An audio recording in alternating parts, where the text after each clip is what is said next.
Capítulo 9. O problema de voar em um Pégaso durante o dia é que, se você não tomar cuidado, pode causar um grave acidente de trânsito na autoestrada de Long Island. Tive de manter Blackjack acima das nuvens, que, felizmente, no inverno eram bem baixas. Avançávamos, tentando manter no campo de visão a van branca do acampamento meio-sangue. E, se estava frio no chão, estava mais ainda no ar, com a chuva gelada ferroando minha pele. Eu lamentava não ter levado a roupa de baixo cor de laranja, e térmica, que vendiam na lojinha do acampamento, mas, depois da história de febre da camiseta com sangue de centauro, não tinha mais certeza se confiava nos produtos de lá. Perdemos a van de vista 2 vezes, mas eu tinha um forte pressentimento de que entrariam em Manhattan primeiro, portanto, não foi muito difícil encontrar seu rastro novamente. O trânsito estava ruim por causa do feriado. Amanhã já ia pelo meio quando chegaram à cidade. Pousei com Blackjack perto do topo do edifício Chrysler e fiquei observando a van branca, pensando que ela iria parar na rodoviária, mas o veículo prosseguiu. Para onde Argus está levando o grupo? Murmurei. Ah, Argus não está dirigindo, chefe, disse-me Blackjack. É a garota. Qual garota? A caçadora. Com aquele negócio prateado que parece uma coroa no cabelo. Zoe. Ela mesma. Ei, olhe. Uma loja de donuts. Podemos comprar alguma coisa para a viagem? Tentei explicar a Blackjack que levar um cavalo voador para uma loja de donuts provocaria um ataque cardíaco em todos os policiais que estivessem por perto, mas ele parecia não compreender. Enquanto isso, a van continuava seu caminho sinuoso na direção do túnel Lincoln. Nunca me ocorrerá que Zoe soubesse dirigir. Ela parecia não ter nem 16 anos. Mas, afinal, era imortal. Perguntei-me se ela teria carteira de Nova York, e, nesse caso, qual seria sua data de nascimento. Bem, disse eu. Vamos atrás deles. Estávamos prontos para decolar do edifício Chrysler quando Blackjack relinchou, alarmado, e quase me derrubou. Alguma coisa se enroscava em minha perna como uma cobra. Levei a mão à minha espada, mas, quando olhei para baixo, não havia nenhuma cobra. Videiras haviam brotado das rachaduras entre as pedras do edifício.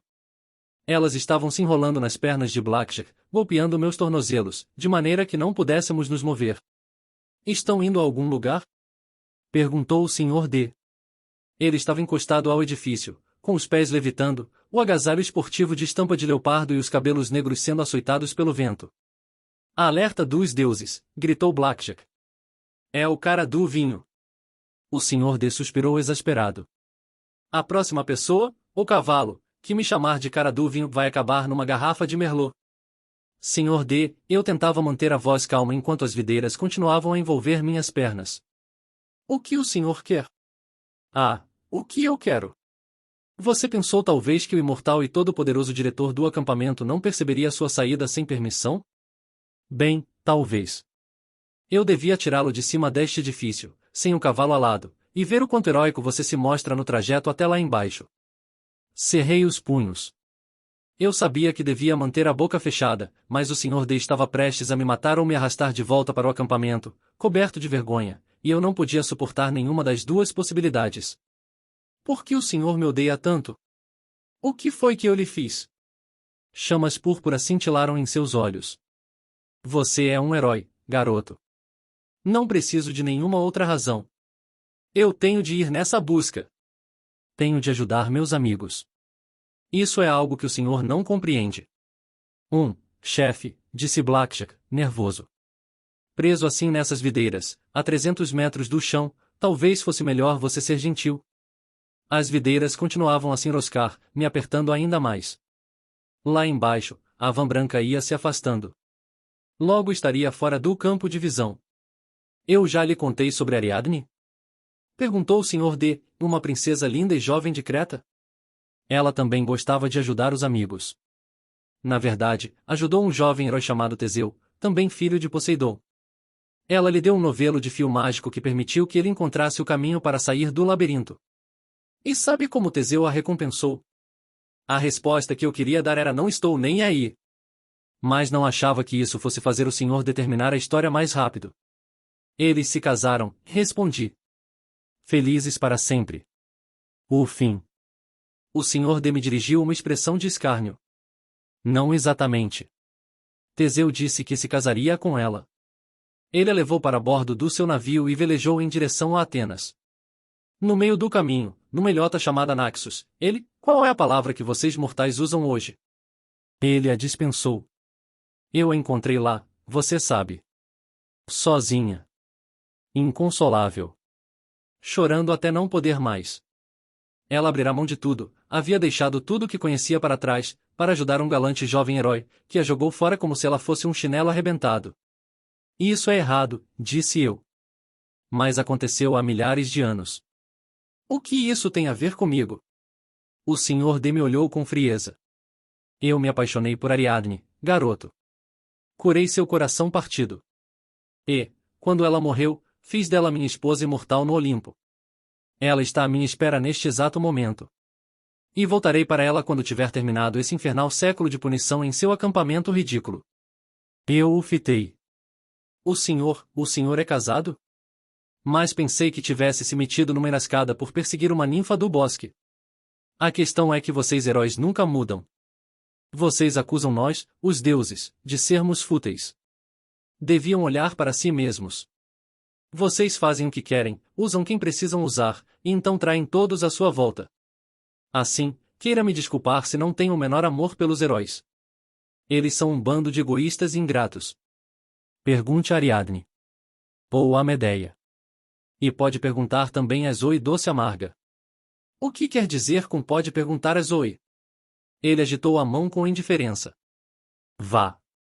Siga seus tolos amigos.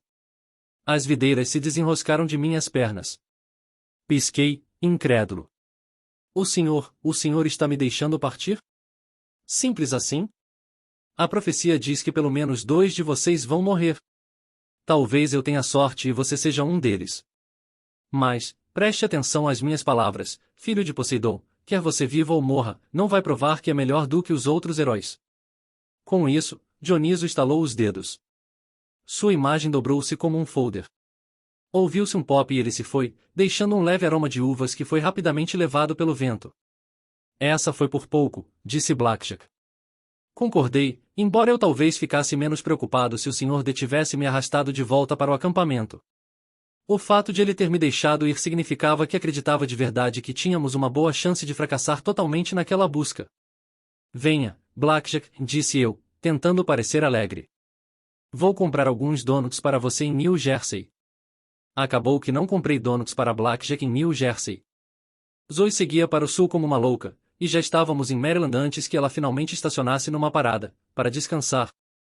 Blackjack quase despencou do céu, de tão cansado que estava. Vou ficar bem, chefe, arquejou ele. Só estou recuperando o fôlego. Fique aqui, ordenei. Eu vou espionar. Essa ordem eu posso cumprir. Isso eu posso fazer. Coloquei o boné da invisibilidade e fui até a loja de conveniência. Era difícil não me esconder. Eu tinha de ficar me lembrando de que ninguém podia me ver. Era difícil também porque eu tinha de me lembrar de sair do caminho das pessoas para que elas não esbarrassem em mim. Pensei em entrar e me aquecer, quem sabe comprar uma xícara de chocolate quente ou algo assim. Eu tinha uns trocados no bolso. Podia deixar o dinheiro sobre o balcão. Estava me perguntando se a xícara ficaria invisível quando eu a segurasse, ou se eu teria de lidar com um problema de chocolate quente flutuante, quando todo o meu plano foi arruinado por Zoe, Thalia, Bianca e Grover, todos saindo da loja. Grover, você tem certeza? Indagou Thalia. Bem, quase absoluta. 95%. OK 85%. E você fez isso com bolotas de carvalho? Perguntou Bianca, como se não pudesse acreditar. Grover pareceu ofendido. É um feitiço de rastreamento consagrado pelo tempo.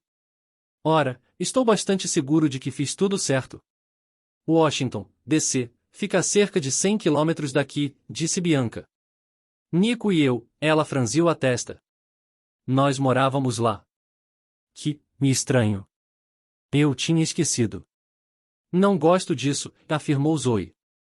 Devíamos ir diretamente para o oeste. A profecia disse oeste. Ah, como se suas habilidades de rastreamento fossem melhores, grunhiu Thalia. Zoe deu um passo na direção dela. Estás desafiando minhas habilidades, sua desvalida? Vós não sabeis nada sobre o que é ser uma caçadora. Ah, desvalida? Está me chamando de desvalida? Que diabos é uma desvalida? Ei, vocês duas, disse Grover, nervoso. Ora, vamos. De novo, não. Grover tem razão, interveio Bianca. Washington é a nossa melhor aposta. Zoe não parecia convencida, mas assentiu, relutante. Muito bem. Vamos em frente. Você vai acabar nos fazendo parar na cadeia, dirigindo dessa maneira, grunhiu Thalia. Pareço mais ter 16 anos que você. Talvez, disse Zoe, asperamente. Mas eu dirijo desde que os automóveis foram inventados. Vamos, andai. Enquanto Blackjack e eu rumávamos para o sul, seguindo a van, eu me perguntava se Zoe estaria brincando. Eu não sabia exatamente quando os carros foram inventados, mas imaginava que isso fora quase em eras pré-históricas, na época em que as pessoas assistiam à TV preto e branco e caçavam dinossauros. Quantos anos tinha Zoe? E a que o senhor D se referira? Que experiência ruim ela tivera com heróis? À medida que nos aproximávamos de Washington, Blackjack começou a reduzir a velocidade e a altitude. Ele respirava pesadamente. Você está bem? Perguntei a ele. Tudo bem, chefe. Eu poderia enfrentar um exército. Você não parece tão bem. E de repente eu me senti culpado, pois vinha montando Pégaso por meio-dia, sem parar, tentando acompanhar o trânsito das estradas. Mesmo para um cavalo alado, isso devia ser duro. Não se preocupe comigo, chefe. Eu sou durão. Achava que ele tinha razão, mas acreditava também que Blackjack se esborracharia no chão antes de se queixar, e eu não queria isso. Felizmente, a van começou a desacelerar. Então cruzou o rio Potomac, entrando no centro de Washington. Comecei a pensar em patrulhas aéreas, mísseis e coisas assim. Eu não sabia exatamente como todas essas defesas funcionavam, e não tinha certeza se Pégasos apareciam em radares militares comuns, mas não queria descobrir sendo abatido no céu. Deixe-me ali, pedi a Blackjack. É perto o suficiente. Blackjack estava tão cansado que não reclamou. Ele desceu na direção do monumento de Washington e me deixou na grama. A van estava a apenas algumas quadras dali. Zoe havia estacionado junto ao meio-fio. Olhei para Blackjack. Quero que você volte para o acampamento. Descanse um pouco. Paste. Vou ficar bem. Blackjack inclinou a cabeça, cético. Tem certeza, chefe? Você já fez bastante, respondi. Vou ficar bem. E obrigado 1.000.000 de vezes. 1.000.000 de toneladas de feno, talvez, refletiu Blackjack. Isso seria ótimo. Tudo bem, mas tenha cuidado, chefe. Tenho a sensação de que eles não vieram aqui para encontrar ninguém tão amistoso e bonito quanto eu. Prometi que teria cuidado. Então Blackjack levantou o voo, circulando 2 vezes o monumento antes de desaparecer em meio às nuvens. Olhei na direção da van branca. Estavam todos saltando. Grover apontava na direção de um dos grandes edifícios que se alinhavam ao longo do National Mall. Thalia assentiu, e os 4 se puseram a caminhar no vento frio. Comecei a segui-los. Mas então me detive. A uma quadra de distância, a porta de um sedã preto se abriu. Um homem de cabelos grisalhos e porte militar saltou. Ele usava óculos escuros e sobretudo preto. Bem, talvez em Washington, seja de se esperar que haja sujeitos como aquele por toda parte. Mas me ocorreu que eu vira aquele mesmo carro algumas vezes na estrada, indo para o sul. Ele estivera seguindo a van. O homem pegou o celular e conversou alguma coisa. Então olhou ao redor, como se estivesse se certificando de que o caminho estava livre, e começou a descer o mall na direção dos meus amigos. O pior de tudo, quando ele se virou na minha direção, eu o reconheci. Era o Dr. Espinheiro, o manticore de Westover Hall. Com o boné da invisibilidade, segui Espinheiro a certa distância. Meu coração batia forte. Se ele tinha sobrevivido àquela queda no abismo, então Annabeth também devia ter sobrevivido. Meus sonhos estavam certos. Ela estava viva e sendo mantida como prisioneira. Espinheiro seguia meus amigos, tomando cuidado para não ser visto. Por fim, Grover parou diante de um prédio grande em que se lia Museu Nacional Aeroespacial. O Smithsonian. Eu estivera ali 1.000.000 de anos atrás com minha mãe, mas naquela época tudo parecerá tão maior. Thalia verificou a porta. Estava aberta, mas não havia muitas pessoas entrando. Frio demais, e as escolas estavam de férias. Eles entraram. O doutor Espinheiro hesitou. Eu não sabia por quê, mas ele não entrou no museu. Virou-se, preparando-se para cruzar o mall. Numa fração de segundos tomei a decisão e o segui. Espinheiro atravessou a rua e subiu os degraus do Museu de História Natural. Havia uma grande placa na porta. A princípio, pensei que ali estivesse escrito fechado para evento pirata. Então me dei conta de que onde eu era pirata devia ser privado. Segui o doutor Espinheiro para o interior do museu, passando por uma imensa câmara cheia de esqueletos de mastodontes e dinossauros. Eu ouvia vozes mais à frente, vindas de trás de um conjunto de portas fechadas. 2 guardas estavam postados do lado de fora. Eles abriram a porta para Espinheiro, e eu tive de correr para entrar antes que a fechassem novamente. Lá dentro, o que vi era tão terrível que quase arquejei alto e bom som, o que provavelmente teria provocado a minha morte.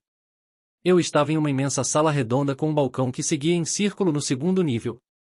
Pelo menos uma dúzia de sentinelas mortais montavam guarda no balcão, mais 2 monstros, mulheres reptílicas com 2 troncos de serpentes em lugar de pernas. Eu já as vira antes. Annabeth as chamara de víboras de Cícia. Mas isso ainda não era o pior. De pé entre as 2 mulheres cobras, e eu podia jurar que ele olhava diretamente para mim, estava meu velho inimigo Luke. Ele tinha uma aparência terrível. Sua pele estava pálida e seus cabelos louros pareciam quase cinza, como se tivesse envelhecido 10 anos em apenas alguns meses. O brilho raivoso em seus olhos ainda estava lá, assim como a cicatriz que descia pela lateral do rosto, onde um dragão certa vez o arranhara. A cicatriz, porém, tinha agora um feio tom avermelhado, como se tivesse sido reaberta recentemente. Perto dele, sentado de forma que as sombras o cobrissem, estava outro homem. Tudo o que eu podia ver eram os nós de seus dedos nos braços folheados a ouro da cadeira, que se assemelhava a um trono. Então? Perguntou o homem na cadeira. Sua voz era igual à que eu ouvirá em meu sonho, não tão apavorante quanto a de Cronos, porém mais profunda e forte, como se a própria terra estivesse falando. O som preenchia toda a sala, embora ele não estivesse gritando. O doutor Espinheiro tirou os óculos.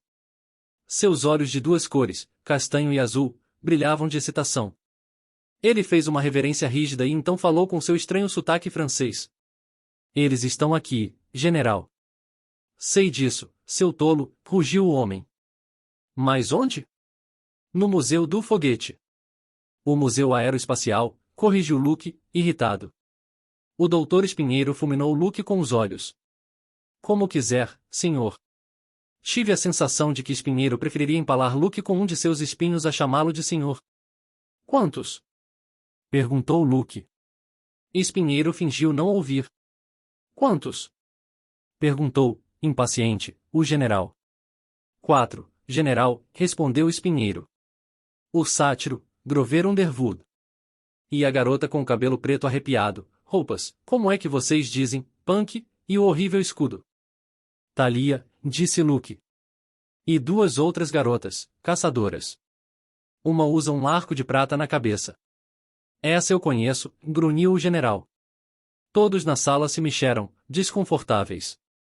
Deixe-me pegá-los, pediu Luke ao general. Temos mais do que o suficiente. Paciência, disse o general. Eles já devem estar com as mãos cheias. Mandei um amiguinho para mantê-los ocupados. Mas não podemos pôr você em risco, meu garoto. Garoto, disse o doutor Espinheiro com um sorriso cruel. Você é frágil demais para correr o risco. Deixe que eu acabo com eles. Não. O general se levantou e eu pude vê-lo pela primeira vez. Era alto e musculoso, com pele morena clara e cabelo escuro penteado para trás com gel. Usava um terno caro de seda marrom, como os que se vêem em Wall Street, mas você nunca confundiria esse cara com um corretor.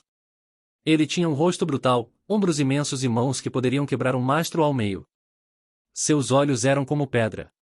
Eu tinha a sensação de estar olhando para uma estátua viva. Era impressionante que ele pudesse até mesmo se mover. Você já me decepcionou, Espinheiro, disse ele. Mas, general. Nada de desculpas. Espinheiro encolheu-se. Da primeira vez que o vi com seu uniforme preto na academia militar, pensei que Espinheiro era assustador. Mas agora, diante do general, Espinheiro parecia um tolo aspirante a soldado. Era o general que interessava. Ele não precisava de uniforme. Era um comandante nato. Eu devia tirá-lo nos abismos do Tártaro por sua incompetência, disse o general. Eu o enviei para capturar o filho de um dos 3 deuses mais velhos, e você me traz a magricela da filha de Atena. Mas você me prometeu vingança, protestou o Espinheiro. Um comando só meu. Eu sou o comandante sênior do Sr. Cronos, disse o general. E vou escolher tenentes que me tragam resultados. Foi somente graças a Luke que conseguimos salvar nosso plano. Agora saia da minha vista, Espinheiro, até que eu encontre outra tarefa inferior para você. O rosto de Espinheiro ficou roxo de raiva. Pensei que ele fosse começar a espumar pela boca ou a disparar espinhos, mas ele se limitou a curvar-se desajeitadamente e deixou a sala. Agora, meu garoto. O general voltou-se para Luke. A primeira coisa que precisamos fazer é isolar a meio-sangue Thalia. O monstro que procuramos então virá até ela. Será difícil nos livrarmos das caçadoras, observou Luke. Zoe doce amarga. Não fale o nome dela. Luke engoliu em seco. Desculpe-me, general. Eu só. O general o silenciou com um gesto da mão. Vou mostrar a você, meu garoto, como vamos vencer as caçadoras. Ele apontou para um guarda no primeiro piso. Você tem os dentes? O sujeito tropeçou adiante com um pote de cerâmica. Sim, general. Plante-os, ordenou ele. No centro da sala havia um grande círculo de terra, onde eu imaginava que haveria uma exposição de dinossauros. Observei com nervosismo o guarda pegar dentes brancos e afiados no pote e enfiá-los na terra. Então alisou a terra enquanto o general sorria friamente. O guarda recuou, afastando-se da terra, e limpou as mãos. Pronto, general. Excelente. Regue-os, e então deixaremos que farejem sua presa. O guarda apanhou um pequeno regador de estanho com pintura de margaridas, o que era meio bizarro, pois o que saía dali não era água. Era um líquido vermelho escuro, e eu tinha a sensação de que aquilo não era ponche havaiano. O solo começou a borbulhar. Logo, disse o general, eu vou lhe mostrar, Luke, soldados que farão seu exército naquele barquinho parecer insignificante. Luke cerrou os punhos. Passei um ano treinando minhas forças. Quando a princesa Andrômeda chegar à montanha, elas serão as melhores. Ah!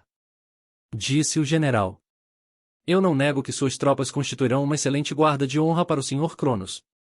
E você, naturalmente, terá um papel a desempenhar. Achei que Luke ficou mais pálido quando o general disse isso. Mas, sob a minha liderança, as forças do Sr. Cronos se multiplicarão por 100. Nós seremos invencíveis. Observe minhas definitivas máquinas mortíferas. O solo rompeu. Dei um passo para trás, nervoso. Em cada ponto em que um dente havia sido plantado, uma criatura se erguia da terra. A primeira delas disse: Miau. Era um gatinho. Um pequenino filhote alaranjado, com listras como as de um tigre. Então surgiu outro, até que havia uma dúzia deles, rolando de um lado para o outro e brincando na terra. Todos os olhavam, incrédulos. O general rugiu. O que é isto? Gatinhos fofinhos? Onde você encontrou aqueles dentes? O guarda que havia trazido os dentes encolheu-se de medo. Na exibição, senhor. E exatamente como o senhor disse. O tigre dentes de sabre. Não, seu idiota. Eu disse o tiranossauro. Recolha essas bestinhas peludas infernais e leve-as para fora. E nunca mais apareça na minha frente. O guarda aterrorizado deixou cair o regador, recolheu os gatinhos e saiu precipitadamente da sala. Você. O general apontou para outro guarda. Vá buscar os dentes certos. Agora. O novo guarda correu para cumprir as ordens. Imbecis, murmurou o general. É por isso que não utilizo mortais, disse Luke. Eles não são confiáveis. Eles são tolos, fáceis de comprar e violentos, disse o general. Eu os amo. Um minuto depois, o guarda entrou correndo na sala com as mãos cheias de dentes grandes e pontudos. Excelente, disse o general. Então subiu na balaustrada do balcão e saltou da altura de 6 metros. O piso de mármore rachou sob seus sapatos de couro no ponto em que ele aterrissou. Ele se endireitou, estremecendo, e massageou os ombros. Maldito pescoço duro. Quer outra compressa quente, senhor? Perguntou um guarda. Mais Tilenol? Não. Vai passar. O general alisou o terno de seda e então pegou os dentes. Eu mesmo vou fazer isso. Ele ergueu um dos dentes e sorriu. Dentes de dinossauro? Ah! Esses tolos mortais não sabem nem quando tem dentes de dragão em seu poder. E não se trata de dentes de um dragão qualquer. Estes vêm da velha Síbaris em pessoa. Vão servir perfeitamente. Ele os plantou na terra, 12 ao todo. Então apanhou o regador, molhou o solo com o líquido vermelho, atirou o regador longe e abriu bem os braços. Levantem-se! A terra estremeceu. Uma única e esquelética mão surgiu da terra, tentando agarrar-se ao ar. O general ergueu os olhos para o balcão. Rápido, vocês têm a essência? Sim, senhor, disse uma das senhoras cobras. Ela pegou uma faixa de tecido prateado, como o que as caçadoras usavam. Excelente, disse o general. Assim que meus guerreiros sentirem esse cheiro, vão perseguir seu dono incansavelmente. Nada poderá detê-los, nenhuma arma que meios sangues ou caçadoras conheçam.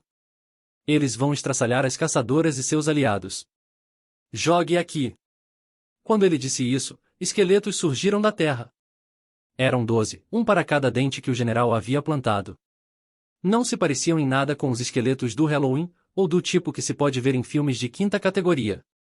Nesses, enquanto eu olhava, a carne ia se formando, transformando-os em homens, mas homens com a pele cinza opaca, olhos amarelos e roupas modernas, camisetas justas cinza, calças camufladas e botas de combate. Se você não olhasse com muita atenção, podia quase acreditar que eram humanos, mas sua carne era transparente e seus ossos bruxuleavam sob ela, como imagens de raios-x. Um deles olhou diretamente para mim, observando-me com frieza, e eu sabia que nenhum boné de invisibilidade o enganaria. A senhora cobra soltou a echarpe, que flutuou em direção à mão do general.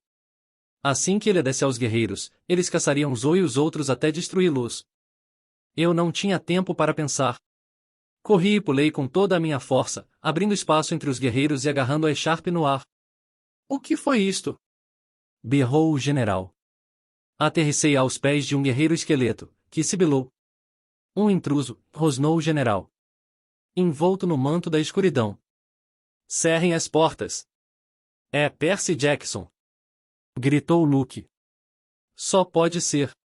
Disparei para a saída, mas ouvi o som de tecido se rasgando e percebi que o guerreiro esqueleto havia arrancado um pedaço da manga da minha roupa. Quando olhei para trás, ele segurava o tecido junto ao nariz, sentindo o cheiro e passando para os seus amigos. Eu queria gritar, mas não podia. Passei espremido pela porta no momento em que os guardas a fechavam e ela bateu violentamente atrás de mim. E então corri.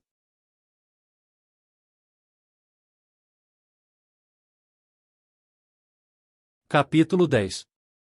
Atravessei o mall em disparada, sem ousar olhar para trás. Irrompi no Museu Aeroespacial e tirei o boné de invisibilidade assim que passei pela área de entrada. A parte principal do museu era um espaço imenso com foguetes e aviões pendendo do teto. 3 níveis de balcões se espiralavam em torno do espaço, de modo que você podia olhar as exibições de diferentes alturas. O lugar não estava lotado. Eram apenas algumas poucas famílias e uns 2 grupos de excursão de crianças, provavelmente numa daquelas viagens escolares de férias. Eu queria gritar para que eles fossem embora, mas concluí que isso só me faria ser preso. Precisava encontrar Thalia e Grover e as caçadoras. A qualquer minuto os esqueletos iriam invadir o museu, e eu não achava que eles se contentariam com o mal de Otur. E esbarrei com Thalia, literalmente. Eu estava subindo a rampa para o último balcão e me choquei contra ela, derrubando-a numa cápsula espacial da Apollo. Grover gritou, surpreso. Antes que eu pudesse recuperar meu equilíbrio, Zoe e Bianca tinham flechas apontadas para o meu peito. Seus arcos tinham simplesmente surgido do nada. Quando Zoe se deu conta de quem eu era, não pareceu ansiosa para baixar o arco. Vós! Como ousais mostrar vossa cara aqui? Percy! E exclamou Grover. Graças a Deus! Zoe fuzilou-o com os olhos, e ele enrubesceu. E isto é, aos deuses. Você não devia estar aqui. Luke, disse eu, tentando recuperar o fôlego. Ele está aqui. A raiva nos olhos de Thalia imediatamente se dissolveu. Ela pôs a mão no bracelete de prata. Onde? Contei a eles sobre o Museu de História Natural, o Sr. Espinheiro, Luke e o general. O general está aqui? Zoe parecia estupefata. Isso é impossível. Estás mentindo. Por que eu mentiria? Olhem, não temos tempo. Guerreiros esqueletos. O quê? Perguntou Thalia. Quantos? 12, respondi. E isso não é tudo. Aquele cara, o general, disse que estava mandando alguma coisa, um amiguinho, para distraí-los por aqui. Um monstro. Thalia e Grover trocaram olhares. Estávamos seguindo o rastro de Artemis, disse Grover. Eu tinha quase certeza de que ele nos indicava este local. Um cheiro forte de monstro. Ela deve ter parado por aqui procurando um monstro misterioso. Mas ainda não encontramos nada. Zoe, disse Bianca, nervosa, se é o general. Não pode ser. Disse Zoe bruscamente. Percy deve ter visto uma mensagem de Íris ou alguma outra ilusão. Ilusões não quebram pisos de mármore, disse eu. Zoe respirou fundo, tentando acalmar-se. Eu não sabia por que ela estava levando tudo tão para o lado pessoal, ou como ela conhecia esse general, mas concluí que aquele não era o momento de perguntar. Se Percy estiver falando a verdade sobre os guerreiros esqueletos, disse ela, não temos tempo para discussões. Eles são os piores, os mais terríveis. Temos de partir agora. Boa ideia, concordei. Eu não vos estava incluindo, garoto, replicou Zoe. Não fazeis parte desta busca. Ei, estou tentando salvar a vida de vocês. Você não devia ter vindo, Percy, disse Thalia em tom soturno. Mas agora está aqui. Ande. Vamos voltar para a van. Esta decisão não é vossa. Disse Zoe asperamente. Thalia lançou-lhe um olhar azedo. Você não é o chefe aqui, Zoe. Não ligo para a sua idade. Ainda é uma menina mimada e metida. Você nunca foi esperta quando o assunto são garotos, grunhiu Zoe. Nunca pôde deixá-los para trás. Thalia parecia prestes a socar Zoe. Então todos ficaram imóveis. Ouvi um grunhido tão alto que pensei que o motor de um dos foguetes estivesse sendo acionado. Abaixo de nós, alguns adultos berraram. A voz de uma criancinha gritou com prazer. Gatinho! Uma coisa enorme subia a rampa saltando. Era do tamanho de uma picape, com garras prateadas e pelo dourado cintilante. Eu já vira aquele monstro uma vez. 2 anos atrás.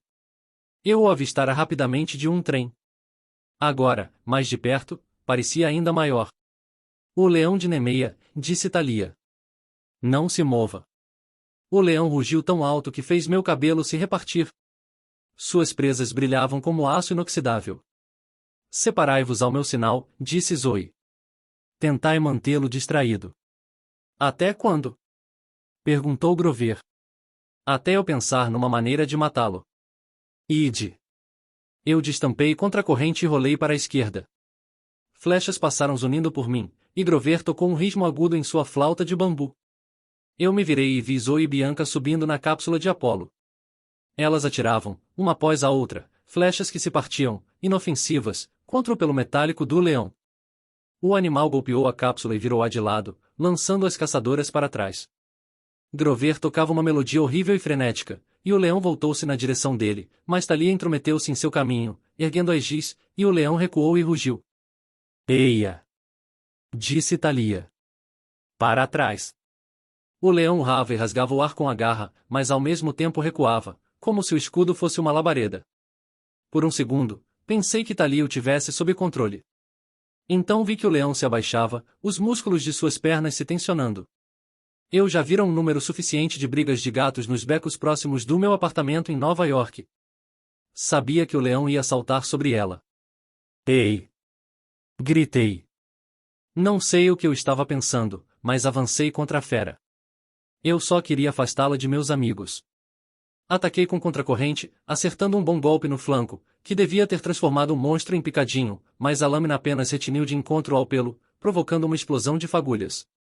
O leão me arranhou com as garras, arrancando um pedaço do meu casaco. Recuei de encontro à balaustrada. Ele saltou sobre mim, meia tonelada de monstro, e eu não tive escolha senão me virar e pular. Caí sobre a asa de um antigo avião prateado, que se inclinou e quase me lançou no chão, 3 andares abaixo. Uma flecha zuniu ao lado da minha cabeça. O leão saltou sobre a aeronave, e as cordas que seguravam o avião começaram a gemer. O leão avançou para mim, e eu pulei para a peça em exposição mais próxima, uma estranha espaçonave com pás como as de um helicóptero. Ergui os olhos e vi o leão rugir, dentro de sua boca, a língua e a garganta rosadas. A boca, pensei. O pelo era totalmente invulnerável, mas se eu pudesse atingi-lo na boca. O único problema era que o monstro se movimentava rápido demais. Entre suas garras e presas, eu não conseguiria me aproximar sem ser transformado em picadinho. Zoe! Gritei. Mire na boca! O monstro investiu. Uma flecha passou por ele, sem acertar, e eu pulei da espaçonave para o topo de uma mostra no térreo, uma imensa cópia da Terra. Desci deslizando pela Rússia e saltei do Equador. O leão de Nemeia rugiu e se equilibrou sobre a espaçonave, mas seu peso era demais. Uma das cordas se rompeu. Enquanto o aparato balançava como um pêndulo, o leão saltou para o polo norte da cópia da Terra. Grover! Gritei. Deixe a área livre! Grupos de crianças corriam de um lado para o outro gritando. Grover tentava conduzi-las para longe do monstro no momento exato em que a outra corda da espaçonave arrebentou e a peça se espatifou no chão. Thalia saltou pela balaustrada do segundo andar e aterrissou à minha frente, do outro lado do globo. O leão olhou para nós, tentando decidir qual dos dois mataria primeiro.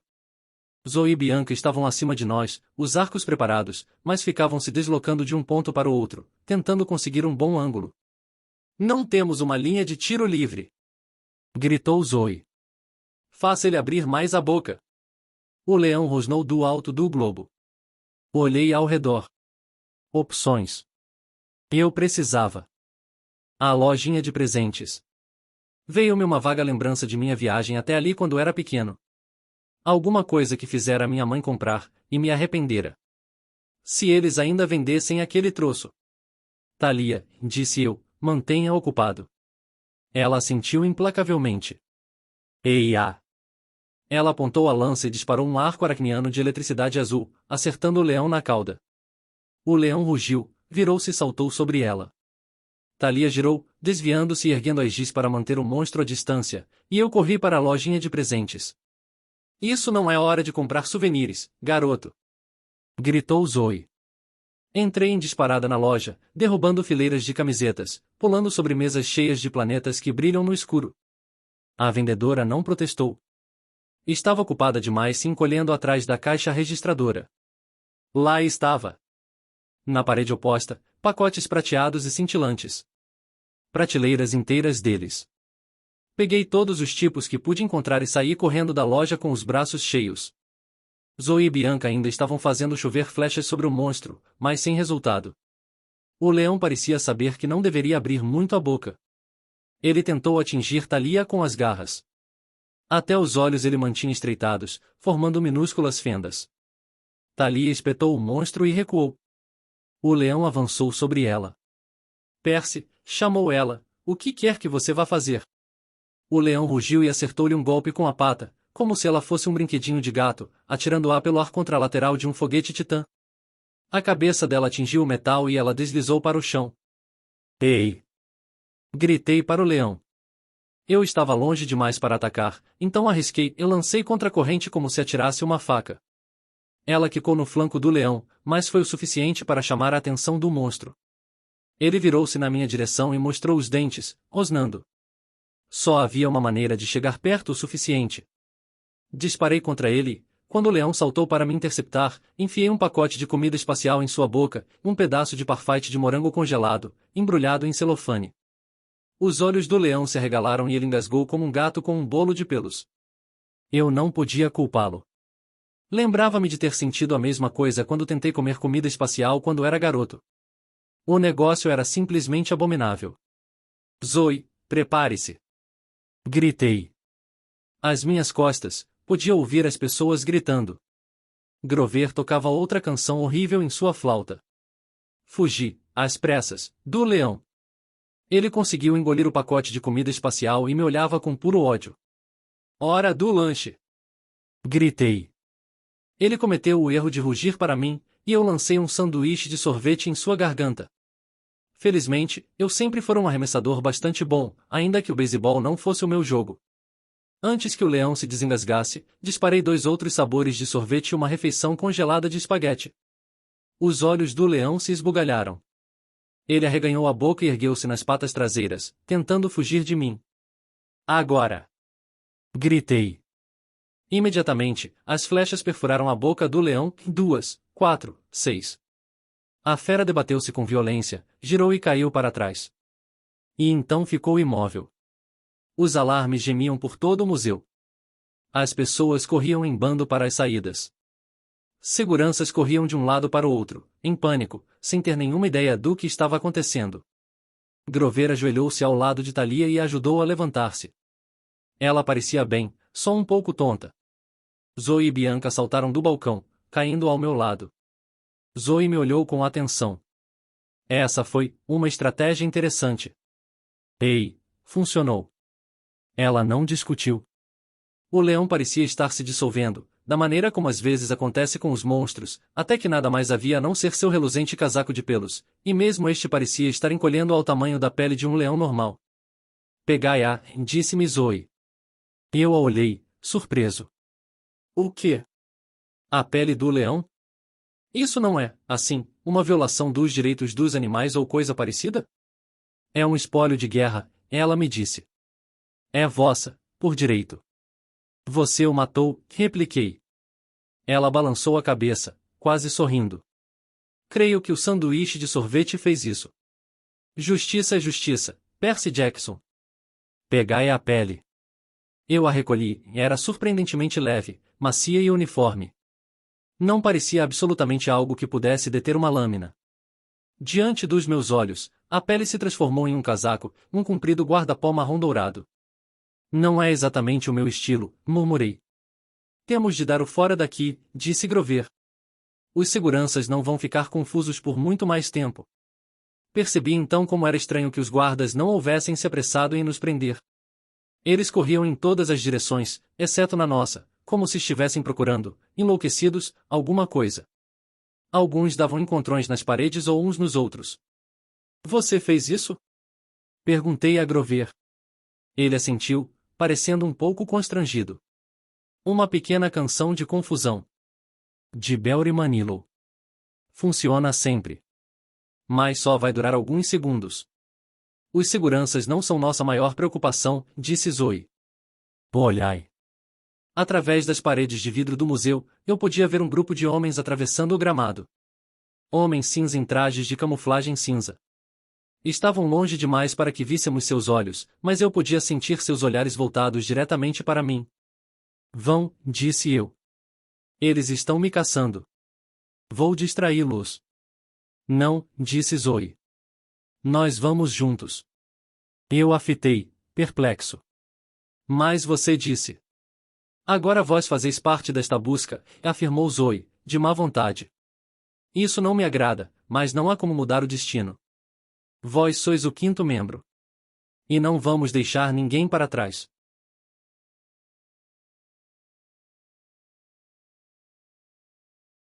Capítulo 11. Estávamos atravessando o Potomac quando avistamos o helicóptero. Era um modelo militar, preto e reluzente, exatamente como o que tínhamos visto em Westover Hall. E vinha em nossa direção. Eles conhecem a van e alertei. Temos de nos livrar dela. Zoe deu uma guinada para a pista de maior velocidade. O helicóptero se aproximava. Quem sabe os militares não o derrubam, disse Grover, esperançoso. Os militares provavelmente pensam que é um dos deles, ponderei. Por falar nisso, como é que o general pode utilizar mortais? Mercenários, respondeu Zoe com amargura. É abominável, mas muitos mortais lutam por qualquer causa desde que sejam pagos por isso. Mas será que esses mortais não veem para quem estão trabalhando? Perguntei. Não percebem todos os monstros à sua volta? Zoe sacudiu negativamente a cabeça. Não sei o quanto eles veem através da névoa. Mas duvido que teria importância para eles se soubessem da verdade. Às vezes os mortais podem ser mais horríveis que os monstros. O helicóptero continuava a se aproximar, fazendo um tempo muito melhor do que o nosso em meio ao trânsito de Washington. Thalia fechou os olhos e rezou com afinco. Ei, Pai. Um relâmpago agora viria bem a calhar. Por favor. Mas o céu continuava cinza, vertendo neve. Nenhum sinal de uma bem-vinda tempestade de raios. Lá adiante. Disse Bianca. Aquele estacionamento. Vamos ficar encurralados, disse Zoe. Confie em mim, replicou Bianca. Zoe atravessou 2 pistas em alta velocidade e entrou no estacionamento de um centro comercial na margem sul do rio. Deixamos a van e seguimos Bianca, descendo alguns degraus. Entrada do metrô, informou ela. Vamos para o sul. Para Alexandria. Qualquer coisa, concordou Thalia. Compramos tickets e passamos pelas roletas, olhando para trás, à procura de qualquer sinal de perseguição. Alguns minutos depois, estávamos a salvo, a bordo de um trem que seguia para o sul, afastando-nos de Washington. Quando o trem veio à superfície, vimos o helicóptero circulando o estacionamento, mas ele não veio atrás de nós. Grover deixou escapar um suspiro. Bom trabalho, Bianca, pensar no metrô. Bianca parecia satisfeita. Bem, eu vi aquela estação quando Nico e eu estivemos aqui no verão passado. Lembro de ter ficado surpresa ao vê-la, pois ela não existia quando morávamos em Washington. Grover franziu a testa. Nova? Mas aquela estação parecia muito velha. Também acho, disse Bianca. Mas, acredite, quando éramos pequenos e morávamos aqui, não havia metrô. Thalia debruçou-se no banco. Espere um pouco. Não havia nenhum metrô? Bianca assentiu. Bem, eu não conhecia nada de Washington, mas não via como aquele sistema de metrô pudesse ter menos de 12 anos de existência. Creio que todos estavam pensando a mesma coisa, porque pareciam bastante confusos. Bianca, disse Zoe. Há quanto tempo, sua voz falhou. O ruído do helicóptero estava ficando mais alto novamente. Precisamos trocar de trem, disse eu. Na próxima estação. Durante a meia hora seguinte, só pensávamos em sair dali em segurança. Trocamos de trem 2 vezes. Eu não tinha a menor ideia de para onde estávamos indo, mas, depois de algum tempo, perdemos o helicóptero. Infelizmente, quando por fim descemos do trem, nos vimos no fim da linha, numa área industrial sem nada a não ser armazéns e linhas férreas. E neve. Muita neve. Parecia muito mais frio ali. Eu estava feliz de ter meu casaco novo de pele de leão. Perambulamos pelo pátio da ferrovia, pensando que deveria haver outra linha de passageiros em algum lugar, mas havia apenas fileiras e mais fileiras de vagões de carga, a maior parte deles coberta de neve, como se não saíssem dali houvesse anos. Um mendigo estava de pé ao lado de uma fogueira acesa em uma lixeira. Devíamos estar parecendo bastante patéticos, porque ele nos dirigiu um sorriso desdentado e disse: Precisam se aquecer? Venham para cá. Nós nos acotovelamos em torno do fogo. Thalia batia os dentes. Assim está ótimo, disse ela. Meus cascos estão congelados, queixou-se Grover. Pés, corrigi, pensando no mendigo. Talvez devêssemos entrar em contato com o acampamento, sugeriu Bianca. Kiron. Não, disse Zoe. Eles não podem mais nos ajudar. Precisamos concluir essa busca por nós mesmos. Olhei, infeliz, em torno do pátio da ferrovia. Em algum lugar, no oeste distante, Annabeth estava em perigo e Artemis, acorrentada. Um monstro apocalíptico estava à solta. E nós estávamos presos num subúrbio de Washington, partilhando uma fogueira com um mendigo. Sabem, disse o homem, a gente nunca está completamente sem amigos. Seu rosto estava sujo e a barba, emaranhada, mas sua expressão parecia bondosa. Vocês, garotos, precisam de um trem que vá para o oeste? Sim, senhor, respondi. Sabe de algum? Ele apontou a mão encebada. De repente, notei um trem de carga, brilhando e livre da neve. Era um daqueles trens que carregavam automóveis, com proteção de tela de aço e 3 plataformas para os veículos. Na lateral do trem de carga, lia-se Southwest Line. Isso, nos serve, disse Thalia. Obrigada, Ann. Ela voltou-se para o mendigo, mas ele havia desaparecido. A lixeira diante de nós estava fria e vazia, como se ele tivesse levado as chamas com ele. 1 hora depois, partíamos ruidosamente rumo ao oeste. Agora não havia nenhuma questão sobre quem dirigiria, pois cada um de nós tinha seu próprio automóvel de luxo. Zoe e Bianca estavam esparramadas num Lexus, na plataforma superior. Grover brincava de piloto de corrida atrás do volante de um Lamborghini. E Thalia havia ligado o rádio de um Mercedes SLK branco e captava as estações de rock alternativo de Washington. Posso ficar com você? Perguntei. Ela deu de ombros, e então me acomodei no banco do carona. O rádio tocava os White Stripes. Eu conhecia a música porque era de um dos meus únicos CDs que agradavam a minha mãe. Ela dizia que a fazia lembrar do Led Zeppelin. Pensar na minha mãe me deixou triste, pois não parecia que eu fosse chegar em casa para o Natal. Talvez eu não vivesse até lá. Belo casaco, disse Thalia. Apertei o guarda-pó marrom em torno de mim, grato pelo calor. Mas o leão de Nemeia não era o monstro que estamos procurando. Não chegava nem perto. Temos ainda um longo caminho pela frente. O que quer que seja esse monstro misterioso, o general disse que ele viria até você. Eles querem isolá-la do grupo, de modo que o monstro apareça e lute com você de 1 para 1. Ele disse isso? Bem, alguma coisa parecida. Sim. Isso é ótimo. Adoro ser usada como isca. Nenhuma ideia de como deve ser o monstro? Ela sacudiu negativamente a cabeça, melancólica. Mas você sabe aonde vamos, não sabe? São Francisco. Era para lá que Artemis estava indo. Lembrei-me de algo que Annabeth dissera no baile, em que seu pai estava se mudando para São Francisco, e não havia como ela ir, meios sangues não podiam viver lá. Por quê? Perguntei. O que há de tão ruim em São Francisco? A névoa é muito espessa lá por causa da proximidade da Montanha do Desespero. A magia dos titãs, ou o que resta dela, ainda paira por lá. Você não acreditaria na intensidade com que os monstros são atraídos para lá. O que é a Montanha do Desespero? Thalia ergueu uma sobrancelha. Você não sabe mesmo? Pergunte à estúpida Zoe. Ela é a expert. Ela olhou com raiva pelo para-brisa. Eu queria perguntar do que estava falando, mas também não queria parecer um idiota. Odiava achar que Thalia sabia mais que eu, então mantive a boca fechada. O sol da tarde brilhava através da lateral da rede de aço do vagão de carga, lançando uma sombra no rosto de Thalia. Pensei no quanto ela era diferente de Zoe, Zoe toda formal e distante como uma princesa, Thalia com suas roupas surradas e atitude rebelde. Mas havia algo de semelhante entre elas também. O mesmo tipo de firmeza.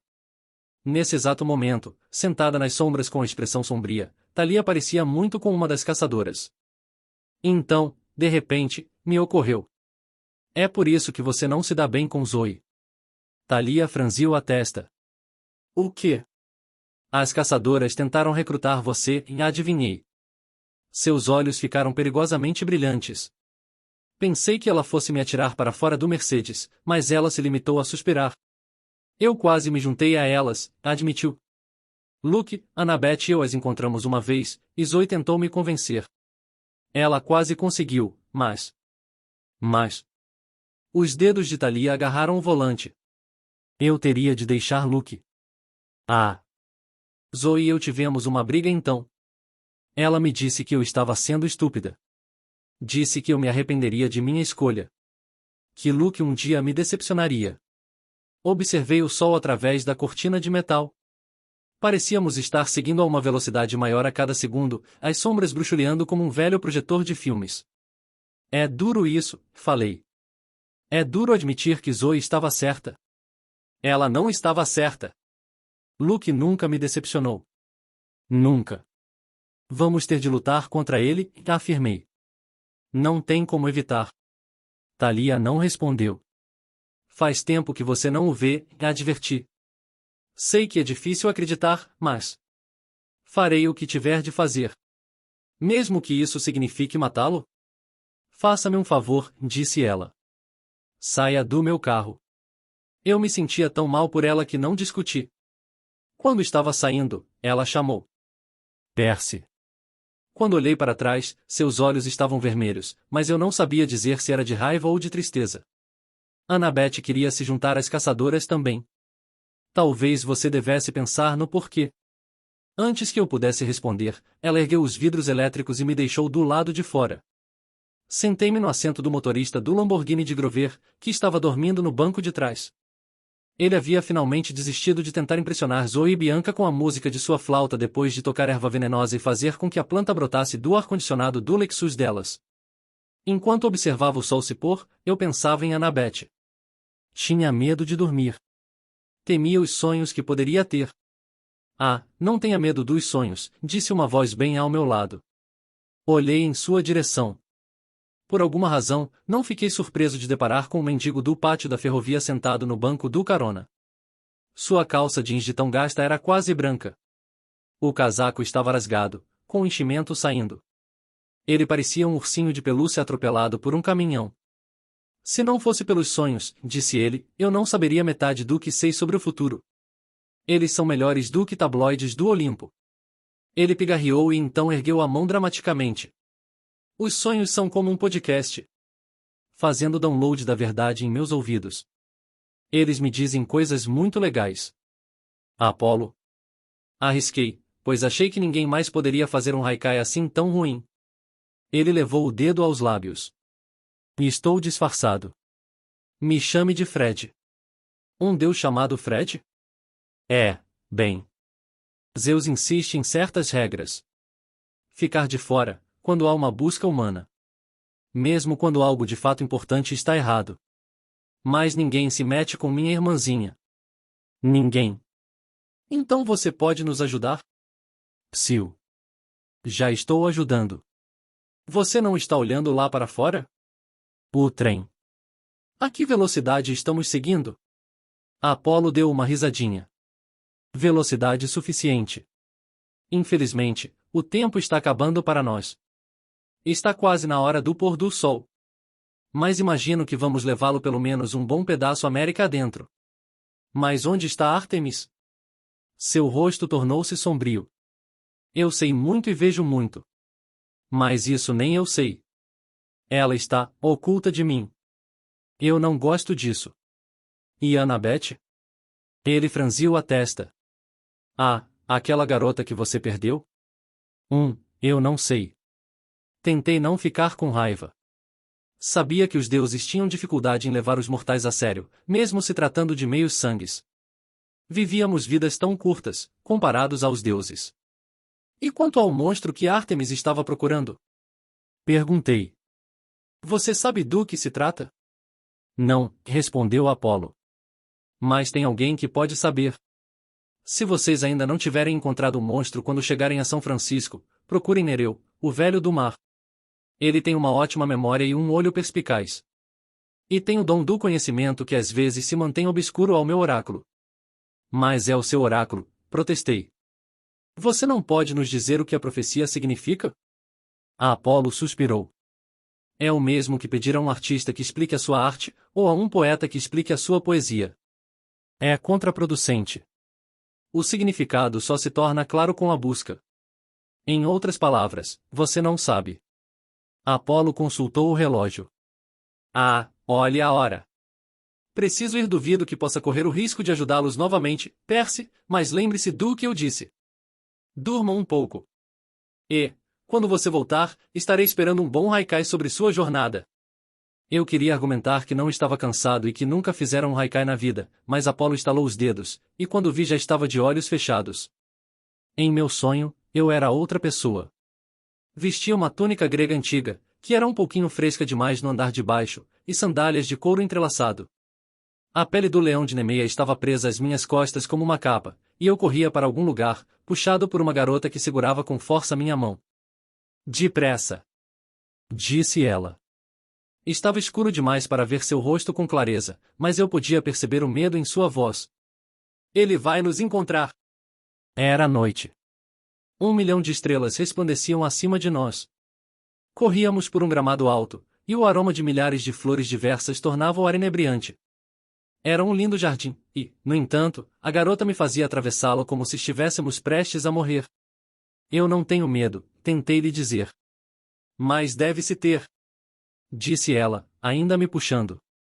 Seus cabelos longos escuros estavam presos numa trança que lhe caía pelas costas. Sua túnica de seda brilhava levemente à luz das estrelas. Corremos colina acima. Ela me puxou para trás de um arbusto e desabamos, ambos respirando pesadamente. Eu não sabia por que a garota estava assustada. O jardim parecia muito pacífico. E eu me sentia forte. Mais forte do que jamais me sentirá. Não há necessidade de corrermos, disse a ela. Minha voz soava mais grave, muito mais confiante. Já venci 1000 monstros apenas com as mãos. Não este, disse a garota. Ladon é forte demais. É preciso dar a volta e subir a montanha até ao meu pai. É a única saída.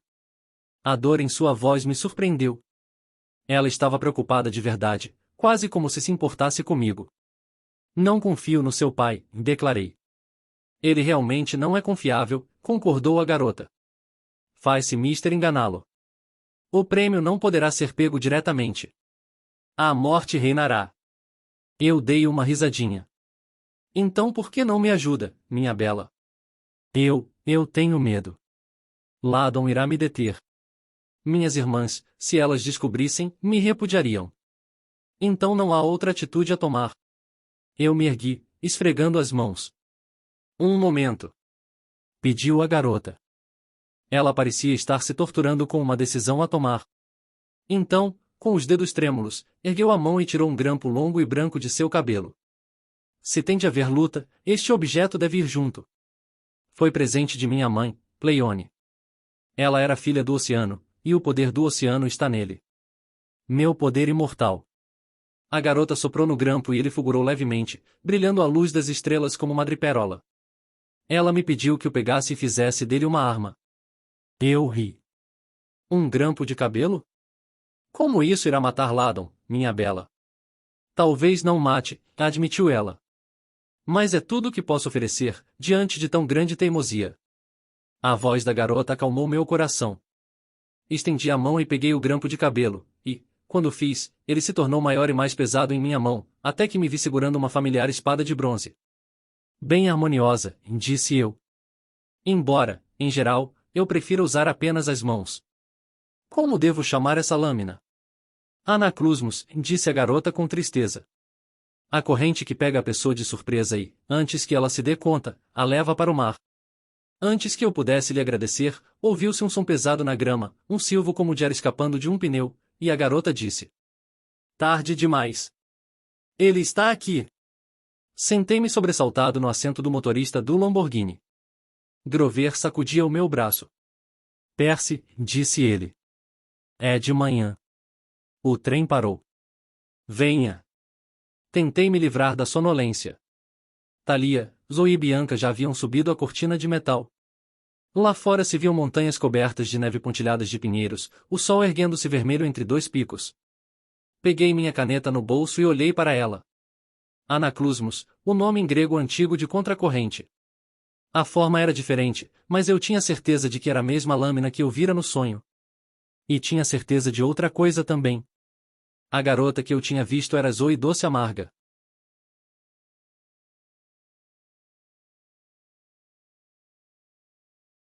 Capítulo 12.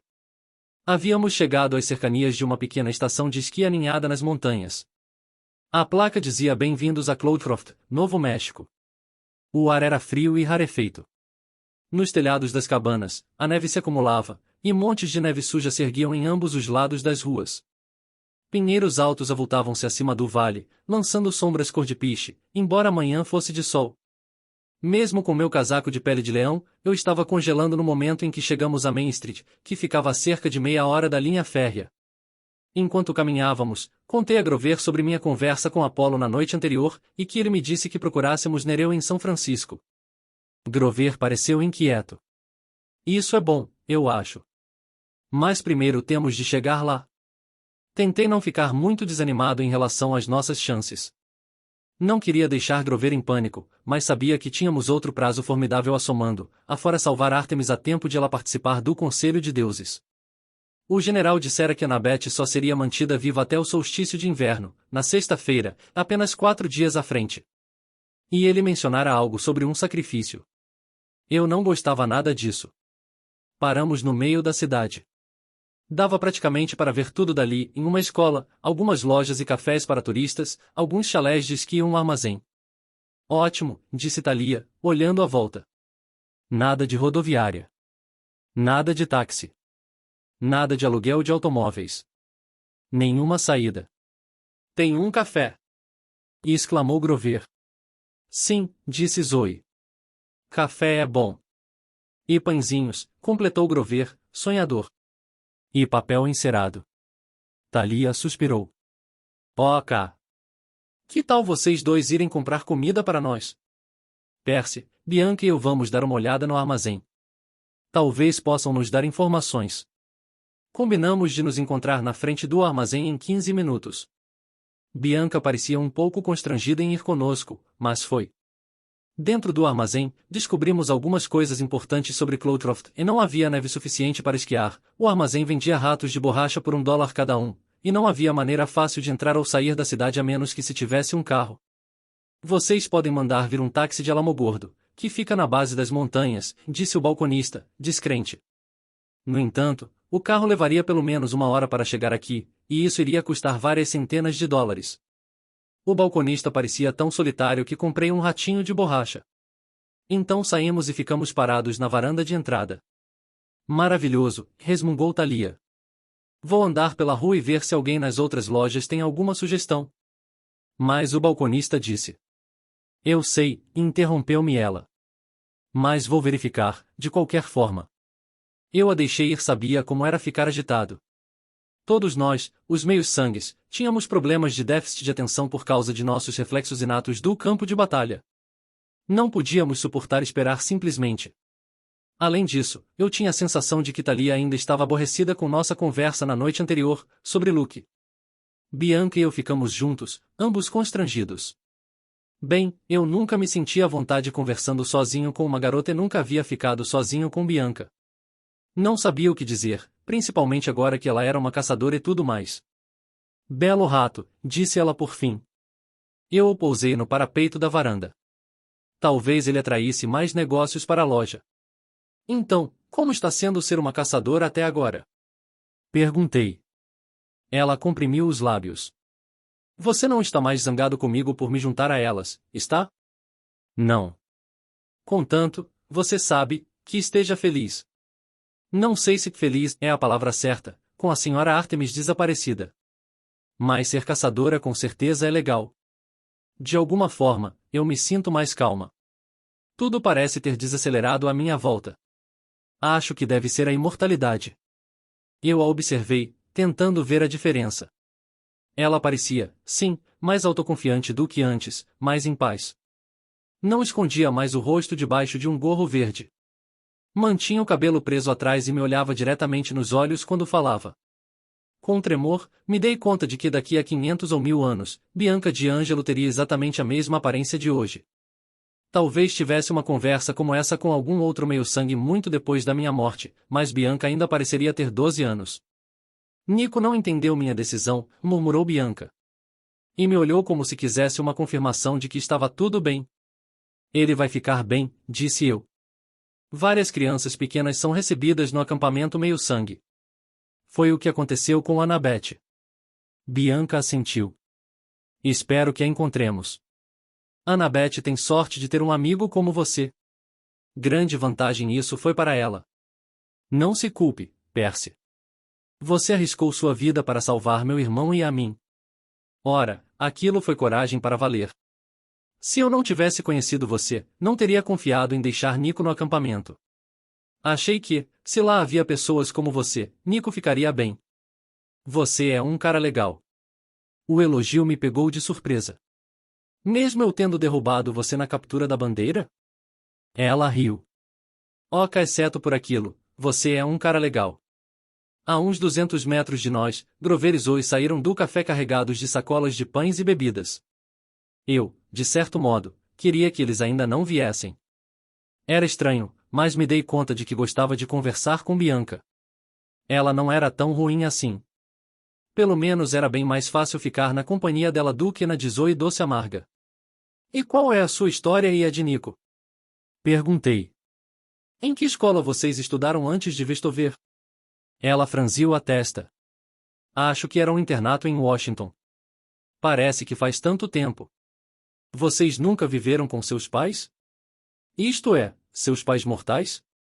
Disseram-nos que nossos pais morreram. Havia um fundo de curadoria em nosso nome. Muito dinheiro, eu creio.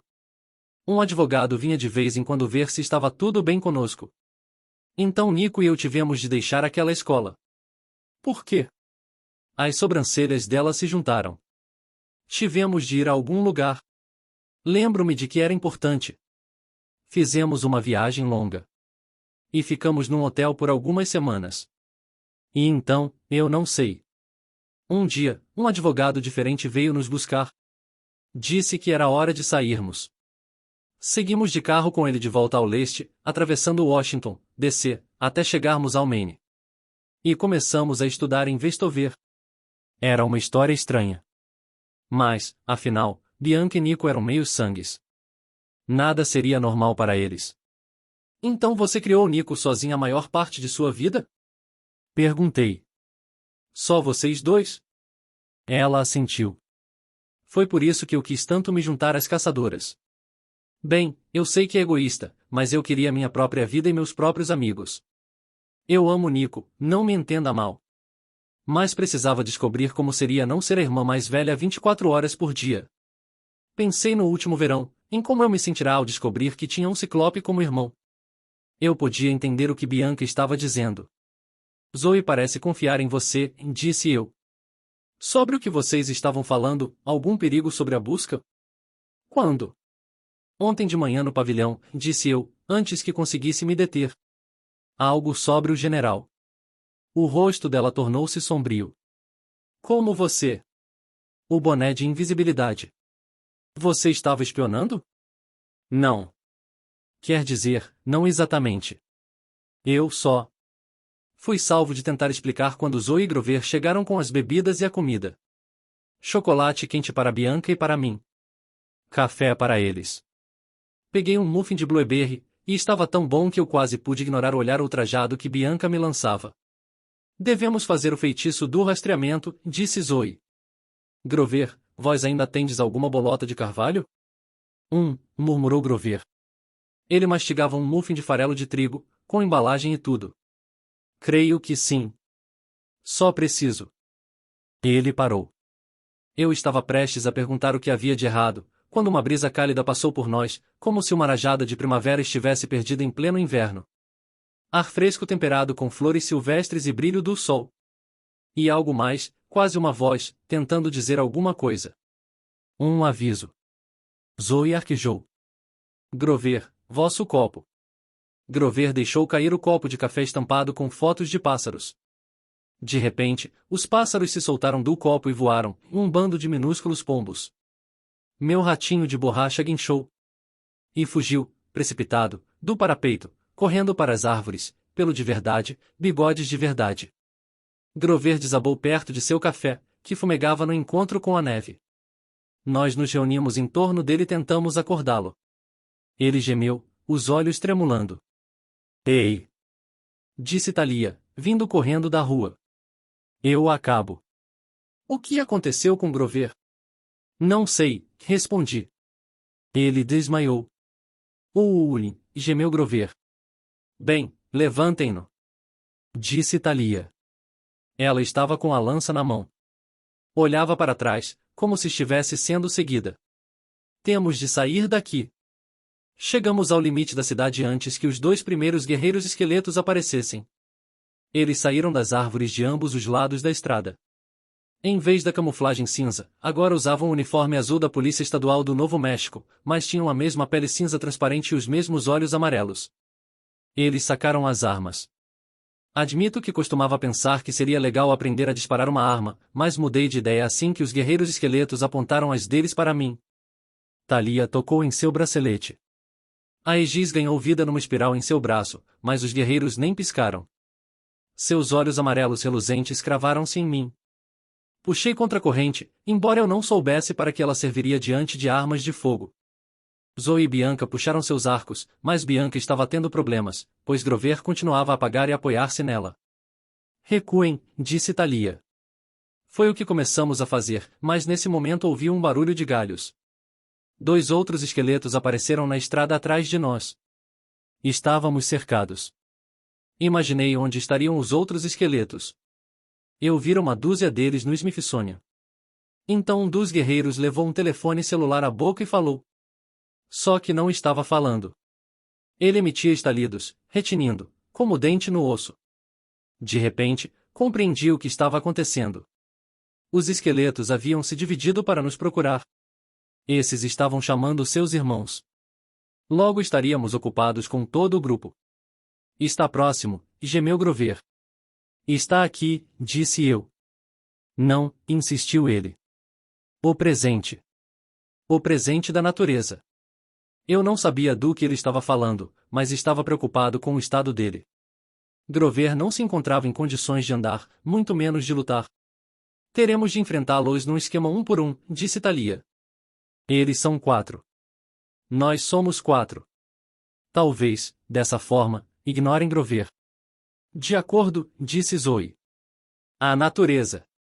Gemia Grover. Um vento morno soprava pelo cânion, fazendo farfalhar as árvores, mas eu mantinha os olhos nos esqueletos. Lembrei-me do general falando com sádica satisfação sobre o destino de Annabeth. Lembrei-me da maneira como Luke a havia traído. E a ataquei. O primeiro esqueleto disparou. O tempo diminuiu de velocidade. Não vou dizer que podia ver a bala, mas podia sentir sua trajetória, da mesma maneira que sentia as correntes marinhas no oceano. Eu a desviei com a ponta da minha espada e continuei o ataque. O esqueleto puxou um cacetete e eu decepei seus braços à altura dos cotovelos. Então deslizei contra a corrente por sua cintura, cortando-o ao meio. Seus ossos desmontaram e caíram ruidosamente, formando uma pilha sobre o asfalto. Quase imediatamente, começaram a se mover, reagrupando-se. O segundo esqueleto trincou os dentes para mim e tentou atirar, mas derrubei sua arma na neve. Pensei que estava me saindo muito bem, até que os outros 2 esqueletos me atingiram nas costas. Percy! Gritou Thalia. Caí de cara na rua. Então percebi algo. Eu não estava morto. O impacto das balas havia sido superficial, como um empurrão por trás, mas elas não tinham me ferido. A pele do leão de Nemeia. Meu casaco era a prova de balas. Thalia atacou o segundo esqueleto. Zoe e Bianca começaram a disparar flechas contra o terceiro e o quarto. Grover manteve-se onde estava e estendeu os braços para as árvores, parecendo querer abraçá-las. Da floresta, à esquerda, veio um barulho de algo se quebrando, como se um trator passasse por ali. Talvez os reforços dos esqueletos estivessem chegando. Fiquei de pé e me desviei de um cacetete da polícia. O esqueleto que eu havia cortado ao meio já estava totalmente remontado, vindo atrás de mim. Não havia como detê-los. Zoe e Bianca disparavam flechas contra suas cabeças a queima-roupa, mas as flechas atravessavam assoviando seus crânios vazios. Um deles saltou sobre Bianca, e eu pensei que estivesse perdida, mas ela sacou sua faca de caça e esfaqueou o guerreiro no peito. O esqueleto todo irrompeu em chamas, deixando uma pilha de cinzas e um distintivo da polícia. Como fizestes isso? Perguntou Zoe. Não sei, disse Bianca, nervosa. Golpe de sorte? Bem, repita. Bianca tentou, mas os 3 esqueletos restantes agora estavam atentos a ela. Eles nos fizeram recuar, nos mantendo à distância dos cacetetes. Algum plano? Perguntei enquanto recuávamos. Ninguém respondeu. As árvores atrás dos esqueletos estavam tremendo. Galhos se quebravam. Um presente, murmurou Grover. E então, com um portentoso bramido, o maior porco que eu já vira na vida alcançou ruidosamente a estrada. Era um javali, de quase 10 metros de altura, com um focinho cor-de-rosa melequento e presas do tamanho de canoas. O pelo marrom de suas costas se eriçava, e seus olhos eram selvagens e raivosos. Ri! Guinchou ele, e atirou os 3 esqueletos para um lado com suas presas. A força foi tamanha que eles passaram voando sobre as árvores, indo bater de encontro à encosta da montanha, onde se fizeram em pedaços, ossos de pernas e braços rodopiando para todos os lados. Então o porco voltou-se para nós. Thalia ergueu a lança, mas Grover gritou. Não o mate. O javali grunhiu e escarvou o chão, pronto para atacar. Este é o javali de Erimanto, disse Zoe, tentando ficar calma. Não creio que possamos matá-lo. É um presente, afirmou Grover. Uma bênção da natureza. O javali disse ri e brandiu as presas. Zoe e Bianca correram, saindo do caminho. Eu tive de empurrar Grover para que ele não fosse lançado na montanha com o expresso presa de javali. Certo, eu me sinto abençoado, disse eu. Fujam. Corremos em direções diferentes, e, por um momento, o javali ficou confuso. Ele quer nos matar! Gritou Thalia. Naturalmente, disse Grover. Ele é selvagem. Então como pode ser uma bênção? Perguntou Bianca. Parecia uma pergunta bastante justa, mas o porco selvagem ficou ofendido e investiu contra ela, que era mais rápida do que eu imaginava. Ela rolou para longe de seus cascos e apareceu por trás da fera. Então ele atacou com as presas e destroçou a placa de bem-vindos a Cloudcroft. Vasculhei minha mente, tentando me lembrar do mito do javali. Eu tinha quase certeza de que Heracles havia lutado contra aquela coisa, mas não conseguia lembrar como ele a tinha vencido. Tinha uma vaga lembrança do javali arrasando várias cidades gregas antes que Heracles conseguisse subjugá-lo. Esperava que Cloudcroft tivesse seguro contra ataques de javalis gigantes. Não parai! Gritou Zoe. Ela e Bianca correram em direções opostas. Grover dançava em torno do javali, tocando sua flauta enquanto o porco selvagem bufava e tentava acertá-lo. No entanto, Thalia e eu ganhamos o prêmio da má sorte. Quando o javali se voltou para nós, Thalia cometeu o erro de erguer a Aegis como defesa. A visão da cabeça da medusa fez o javali guinchar de fúria. Talvez ela se parecesse demais com um de seus parentes. O javali investiu contra nós. Só conseguimos nos manter à frente dele porque corremos morro acima, e podíamos esquivar-nos entrando e saindo do meio das árvores enquanto ele tinha de abrir caminho através delas. Do outro lado do morro, encontrei um velho trecho de trilhos ferroviários, quase enterrados na neve. Por aqui. Agarrei o braço de Thalia e corremos ao longo dos trilhos enquanto o javali rugia atrás de nós, escorregando e deslizando enquanto tentava vencer a íngreme encosta. Seus cascos simplesmente não eram feitos para esse tipo de terreno, graças aos deuses. À nossa frente, vi um túnel coberto. Depois dele, uma velha ponte de cavaletes transpondo um desfiladeiro. Eu tive uma ideia maluca. Siga-me. Thalia reduziu a velocidade, e eu não tinha tempo para perguntar por quê, mas eu a puxei comigo e ela relutantemente me seguiu. Atrás de nós, um tanque de 10 toneladas em forma de porco ia derrubando pinheiros e esmagando rochas sob os cascos enquanto nos perseguia. Thalia e eu entramos correndo no túnel e saímos do outro lado. Não! Gritou Thalia. Ela havia ficado branca como gelo. Estávamos na extremidade da ponte. Adiante, a montanha despencava por uns 20 metros em um desfiladeiro cheio de neve. O javali estava bem atrás de nós. Venha! Chamei. Ela provavelmente vai aguentar nosso peso. Não posso! Gritou Thalia. Seus olhos estavam arregalados de medo. O javali chocou-se com o túnel coberto, demolindo-o a toda a velocidade. Agora! Gritei para Thalia. Ela olhou para baixo e engoliu em seco. Juro que ela estava ficando verde. Eu não tinha tempo para processar por quê. O javali vinha ao ataque, atravessando o túnel, direto em nossa direção. Plano B. Agarrei Thalia e nos lancei de lado pela extremidade da ponte, para a encosta da montanha. Deslizamos em cima de Aegis, como se o escudo fosse uma salboarde, descendo em disparada, sobre pedras, lama e neve. O javali foi menos feliz, ele não conseguia virar tão rápido, e assim as 10 toneladas de monstro arremeteram sobre a minúscula ponte de cavaletes, que vergou sob o peso. O javali despencou em queda livre no desfiladeiro com um poderoso guincho e aterrissou num monte de neve com um imenso pouú. Thalia e eu deslizamos até parar. Estávamos ambos sem fôlego. Eu tinha cortes e sangrava. Thalia tinha agulhas de pinheiro nos cabelos. Perto de nós, o javali guinchava e tentava se levantar. Tudo que eu podia ver era o topo eriçado de suas costas. Ele estava completamente enterrado na neve. Não parecia estar machucado, tampouco iria a lugar algum. Olhei para Thalia. Você tem medo de altura. Agora que estávamos em segurança na base da montanha, seus olhos tinham aquela habitual expressão de raiva. Não seja estúpido. Isso explica por que você entrou em pânico no ônibus de Apolo. Por que não quis falar no assunto? Ela respirou fundo. Então passou a mão pelos cabelos, tirando as agulhas de pinheiro. Se contar a alguém, eu juro. Não, garanti. Tudo bem.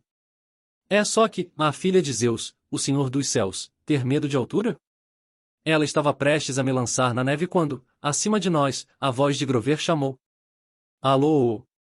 Aqui embaixo! Gritei. Alguns minutos depois, Zoe, Bianca e Grover juntaram-se a nós. Ficamos observando o javali lutar para se desvencilhar da neve. Uma bênção da natureza, disse Grover, agora parecendo agitado. Concordo, disse Zoe. Devemos aproveitá-la. Espere, disse, irritada, Thalia, que ainda parecia ter perdido uma luta com uma árvore de Natal. Explique por que você está tão certo de que esse porco é uma bênção. Grover olhou para o animal, distraído. É a nossa carona para o oeste. Tem ideia da velocidade a que este javali pode viajar? Engraçado, disse eu. Como, cowboys de porco. Grover assentiu. Precisamos embarcar. Gostaria. Gostaria de ter mais tempo para olhar por aí. Mas agora ele se foi. O que se foi?